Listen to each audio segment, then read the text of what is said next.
If you're a tree surgeon looking to grow in 2026, but you're uncertain what digital marketing strategies to double down on, which digital marketing strategy is going to give you best bang for your buck? Is it SEO agencies or PPC agencies for your tree surgeon business? Is it a lead generation agency that can help you grow? These are all questions we get asked a lot for growth of tree surgeons. But before we get started, what piece of advice would you give to a business owner of a tree surgeon company?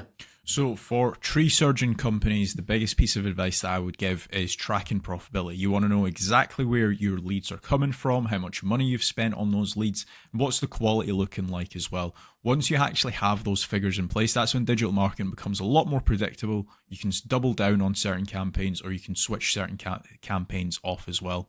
So James, for tree surgeons or tree surgeon companies, what are some digital marketing strategies that you would recommend? Branding or brand SEO and making certain that you're looking good online, you've got a strong reputation. I think everything needs to start, the foundations need to start with a positive kind of brand SERP of who you are and what you do. So a SERP stands for search engine results page, and getting that branding right across the board then can lead on to other things of what you can be doing. It will improve your conversion rate on paid ads or social media. Any leads that you get in, the conversion rate would be good. If at the 11th hour, they're going to decide who you're going to go with, branding, I think, becomes very, very important. So I'd say that's the first thing that people need to get right for all digital marketing strategies. My next strategy is going to be AI visibility. I feel like more and more companies are actually looking into this. So what does ChatGPT, Claude, Gemini, Grok, Perplexity say about your brand or about your business? Is it a positive thing or is it a negative thing? And also trying to figure out what it says about your competitors as well. And obviously trying to improve that's really important. Some people call it AI SEO, some people call it GEO, some people call it LLM optimization. But this is going to be a big thing in 2026 and also in the years to come as well. Yeah, I think that's a huge strategy that people need to be looking at with regards to artificial intelligence. More and more people are obviously using AI. The next one for me is filling in the form at FatRank or Promo SEO, which do a commission-based lead generation service for UK companies looking to grow. I think it's important to be looking at your own digital marketing efforts to generate your own leads, but also if you can use some freelancers and outsource some as well, you've got that diversification of leads. So head on over to fatrank.com, fill in the form and see whether they can help you with a no risk supply of inquiries. Promise you'll also do a very similar performance-based lead generation service as well that you might want to fill in the form with there, and just double check whether you can go and get a third-party lead generation company to top up and start generating you some leads for your business to grow in 2026. Yeah, and then next on the list is Google Business Profiles, so Google Map listings. This is like local SEO where you basically just try and get more reviews. You build out your Google Business Profile in your local area. Now, there's pros and cons to this. I think the biggest pro is that once it is actually ranking, you're going to be consistently generating leads. However, to get from nowhere, like let's say you do not have a Google Maps listing at all, to get it ranking to position number one, the issue you've got with that is there might be, let's say, a 60 or 100 review deficit. And to obviously get those reviews, you need leads. So it's one of those things. It's like the chicken and the egg. I for one just think it's good for personal branding or for branding of your company. So always try and get the Google Maps listing, but you should always know the pros and cons to it as well. Yeah, for certain. If you're in a local area, you want to try and get those local maps listing. For me, you need to be omni-channel and omnipresent. Yeah. I think the next part is SEO in general, so organic SEO. Can you be building up your website to try and get your website ranking better? If you are in local area, you might want to do your service with the area of where you cover. So like plumbing in Manchester, create a page for that. Hopefully then share that on the Google business profile of what you mentioned. But trying to get organic rankings, the amount of search volume that people are out there searching for different services of what you do, or it could be some blog posts that you could be doing as well. There's different strategies on there that you can be doing, but ideally you want good quality content, build up topical authority, and try and get some third-party backlinks to power up the site to get those organic SEO rankings. I think that's another big part that you need to be doing as part of your digital marketing strategies in 2026. Yeah, and then the next one, which kind of ties back to what you were saying before, James, is obviously organic social media. Now, organic social media, I think it's more of a numbers game. So try to create good content that your audience would actually view. Like I see this time and time again where I look at brands and they've just published maybe 4 or 5 posts on their Instagram profile and they've not been active for 3 years, right? That's not going to drive you sales. But if you can do how-tos, if you can do guides, maybe you can do before and afters, right? If you can do content like that, that way people will see you on socials and they will actually click to actually figure out more about you, fill in the contact form. The caveat to organic social media, yes, it's free to do. It's not like PPC, for example, but it is very much a numbers game. So you want to be consistently uploading, maybe not every day, but at least 3 or 4 times a week. Yeah, for sure. On the subject of social media, paid social ads as well is massive. I'm a massive advocate of the kind of the dollar a day strategy of what people talk about. So if you are going to be taking the time to be posting every day, like you mentioned there, for organic social media, just spending a few pounds on those posts and boosting it. So getting case studies, any awards that you've won as well for reputation, and starting boosting that.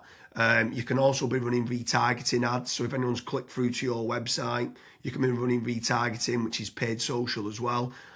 Different places like Meta, so whether that's Facebook and Instagram, you've got Twitter, you've got YouTube, you can be running Pinterest, you can even run in places like Reddit as well for paid ads. And I think paid social media is still an untapped market for digital marketing strategies. Yeah. The next one is it's probably a love-hate relationship. It's PPC, right? Google AdWords or doing it on Bing, wherever. That's basically the sponsored results. So if you search for a service, it's above local SEO. Now, I have spoken, and both myself and James, we've both spoken to so many business owners that are either they've spent 10, 15, 20,000 pound on it, and they've not had a single result, or they might have had a few leads and it's just not been of quality. Or you've got other guys that have spent hundreds of thousands on it and they're like, it's the best thing that's ever happened to my business.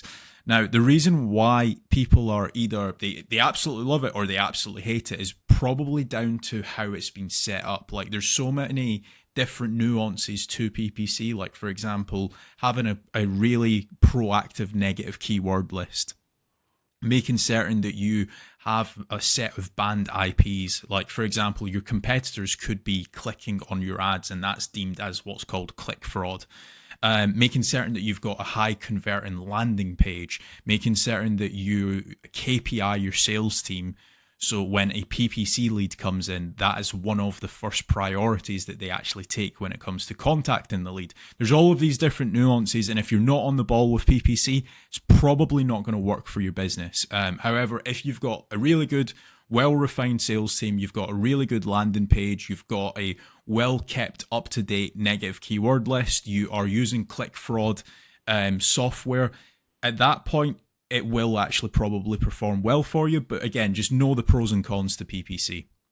Yeah, for sure. There's certainly pros and cons. There's benefits of using it to get instant leads. But like you said, the amount of people that we speak to that have burnt a lot of budget and not had the inquiries and stuff that's come through as part of the digital marketing is pretty scary. While we're on the subject of paid, obviously we spoke about paid social ads, and now you've spoke there about PPC with Google or Bing. I'm going to throw in the mix paid ads on AI platforms. It's not fully rolled out as we're doing this video, but I know that ChatGPT are looking to try and roll out ChatGPT ads. Claude, Perplexity, other kind of LLMs might start rolling it out in 2026. I think if you're one of the early adopters and innovators to get on there, I think you could be getting cheap leads or cheap contact form submissions. So it's something to look out for of doing paid AI listings and ads. I think that could be something to look out for in 2026. Next on the list, and this is a little bit out of control. You do obviously have like forums that you can get your brand mentioned in, like for example Reddit and Quora. That very much comes down to the after fact, like where are your customers that you've been dealing with previously? Are they actually raving and shouting about you? If they are, then that's a very good resource of getting other people recommending you. So if you can get that, again, it's a little bit out of your control, but asking for reviews, asking for them to recommend you to friends, to people, that can obviously generate you a decent amount of leads and inquiries as well. Yeah, for sure. And the add-on benefits to places like Reddit is that it's getting cited so much now in the AI overviews. So when you spoke there early on about AI visibility, if you can try to get a positive kind of lot of people talking about the products and services of what you do and some reviews on there, it's indirectly then going to help you, or directly actually is going to help you with AI visibility. And then the last one for me is tradesman websites, so like Check a Trade, Bark, or teaming up with a third party lead generation company. Something I would say with all of these practices, Kasra touched on earlier about making certain that you understand your KPIs and your ROAS, return on ad spend. I think it's very important for business owners that are doing any sort of digital marketing to be tracking how much time and effort's being put into, let's say, running organic social media or running paid ads. Everything should have KPIs put in place. And this is exactly the same then with tradesman websites like Check a Trade, Bark, Rated People, My Builder. These could all be amazing platforms to generate leads that could get you a positive return on investment. And if you do, you should continue to be using those platforms. There's certain lead generation companies out there as well that could generate you quite a lot of leads. They could be using organic SEO or PPC or social media ads to generate you those leads. But if they are getting you a positive return on investment, again, I'm all for it as part of your digital marketing strategies. But I just want to repeat one more time with regards to FatRank and Promo SEO. They do lead generation and they guarantee a return on investment. It's a commission-based lead generation service or performance-based lead generation service. So make sure you head on over there, fill in the form. That could just be one part of generating leads of many. You should be trying to generate your own. You should never have a single point of failure, and you should be trying to get that diversification. But make sure you head on over to Promo SEO or FatRank lead generation service as part of your digital marketing efforts in 2026. Thank you very much, Kasra.